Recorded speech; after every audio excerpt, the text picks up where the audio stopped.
সময় যখন রাজনৈতিক সরকার থাকে, যার যার দায়িত্ব তার কাছে আলাদা করে থাকে।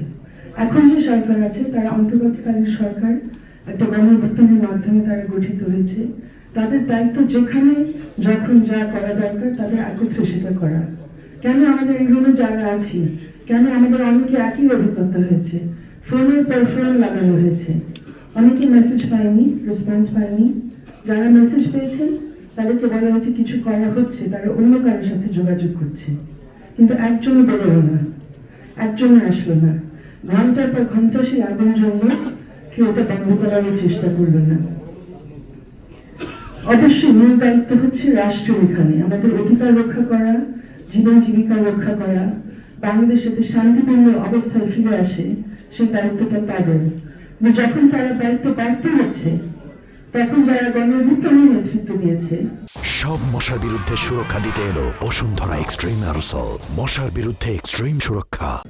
এবং গণঅভ্যুত্থানের অংশ নিয়েছে, আমাদের সকলেরই দায়িত্ব এই অবস্থা প্রতিরোধ করা।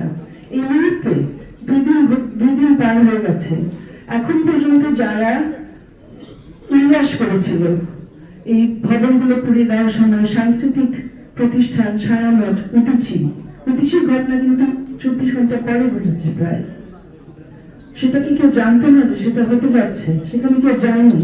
যে বাড়িঘর পুরানো হয়েছে, আনিস ইসলাম মাহমুদের বাড়ি চট্টগ্রামে, বিয়ে বাহাদুর প্রাক্তন মন্ত্রী, পার্বত্য চট্টগ্রামে, শুধু বাড়িঘর না, আয়েশা আখতার সে ছোট্ট 7 বছরের মেয়েটি, তাকে পুড়িয়ে মেরে ফেলা হলো।